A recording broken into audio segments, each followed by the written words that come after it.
If you've been looking at VPNs and wondering which ones are actually worth it and which ones are just hype, stick around because I've got a tier list that's going to make it a lot easier to decide which ones are actually worth it. Plus, at any point, if you want to check out any of the ones I would personally recommend and get a really nice discount, well, then the links are in the description below, or you can just scan the QR code on the screen. That will get you the best price available anywhere. Okay, so let's start with PeerVPN. It's one of those names people mention when they're after something cheap, and sure, it's got a wide server network, but if you followed VPNs for a while, you know it had the whole login issue in the past, and stuff like that doesn't really go away in people's minds. Speed can be hit or miss too, sometimes fine, sometimes sluggish. For me, PeerVPN lands in the D tier. Not totally useless, but it's not something I'd personally trust or rely on every day. Then on the other end of the spectrum, you've got Surfshark. This one makes things easy. It's fast, it's secure, and you can connect unlimited devices, which is perfect if you've got a bunch of gadgets at home or you share with family. Streaming runs smoothly, torrenting works without hiccups, and you don't have to mess around with it to get it to work. Right now, they've got a deal for 60% off plus 3 extra months for free through the link or the QR code. And yeah, Surfshark is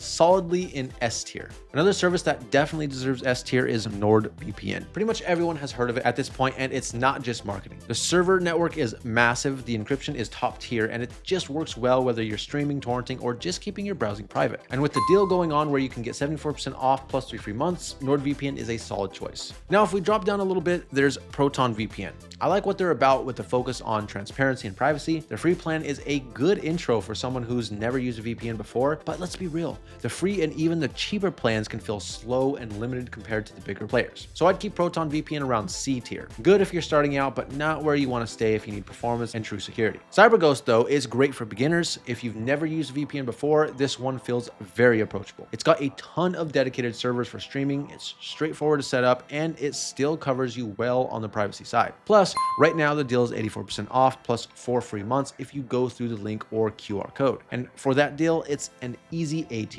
Now, IPVanish is also another VPN that people talk about online. I'd call this one reliable, but not flashy. The big selling point is the number of connections you can run at once, which is nice if you've got a big household or just way too many devices. Speeds are decent, stability is fine, but it doesn't go above and beyond the way some of the others do. For me, this makes it a B tier pick. Strong and dependable, but not at the top. TotalVPN is kind of the sleeper here. It doesn't get as much recognition as the others, but it's straightforward, affordable, and actually solid for bypassing geo blocks and keeping your data secure. With the 80% off deal they have right now, I'd actually put TotalVPN right into A tier. It doesn't overcomplicate things and it works, which is sometimes all you really want. And then you've got Norton VPN. Norton as a brand is already well established in the security space, so a lot of people trust them right away, and that counts for something. The VPN itself is simple, dependable, and right now you can save up to $35 off if you grab it through the links or the QR code. For me, that's enough to place Norton in S tier because it balances trust with solid performance. So to wrap this all up, the S and A tiers are stacked with Surfshark, NordVPN, CyberGhost, TotalVPN, and Norton. Those are the ones that give you the best mix of speed, security, usability, and price. The others have their place, but you'll be trading off something important, whether that's speed, features, or basically just trust. Just remember to check out the links in the description below, or go ahead and scan the QR code on the screen to grab the deals I mentioned while they're still available. And I want to hear from you guys as well. What VPN in this video would you consider S tier VPN? And tell me why in the comments down below.